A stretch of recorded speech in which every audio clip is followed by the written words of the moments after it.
Бул мыйзамдын жаралышынын себеби бул оң курул менен соң курулда эмес, урматтуу кесиптештер. Бул жерде жана такси кызматкерлеринин аларга акчасына чөнтөгүнө кол салуу эмес.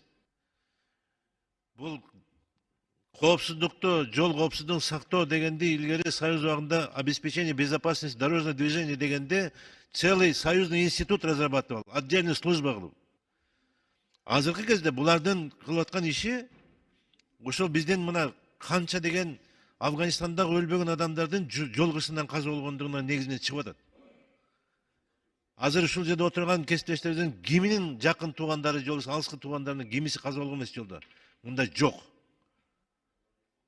Ошондуктан бул мыйзамды лицензия берерден мурун мен дагы эскертип кетер элем, ал айдоочунун тарыхы көтөрүлүп чыгат. Жол коопсуздугунда канча жолу ал нарушение кылды, кандай нарушение кылды, анын ичинде грубый канча. Ошолордун баардыгы эске алынат, урматтуу кесиптештер. Ошондуктан мен муну мурдагы кызматкер катары ар бир адамдын өлүмүндө, ар бир баланын өлүмүндө, ошол жерде бейгүнөө адамдардын өлүмүндө ушул мыйзам жата түшөдүчү. Биз азыр эми бул оң рулдугун айдаса да, сол рулдуда да айдагандардан эч кандай нарушение кылбаган, эч кандай авария кылбаган айдоочулар бар. Сол рулдуда да бар, оң рулдуда да бар андай айдоочулар.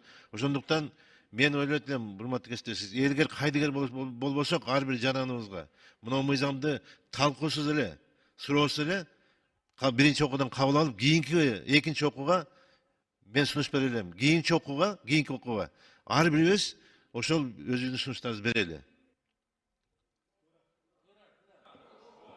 Мен да жазылган суроо азырчы. Мен да жазылган, мен да суроомду өзүм артып калам. Мушуну концепциясын колдоп берели азыр. Анан экинчи окууга жапатырмак. Эми бул жерде ар бир адамдын өлүмү, ар бир негизги ымыркай баланын өлүмү канча болуп атат. Ошондуктан урматтуу кесиптештер, туура түшүнүү менен ушунун концепциясын колдоп берип коюңуздар. Мен сунушумду доош кылып койсоңуз рахмат.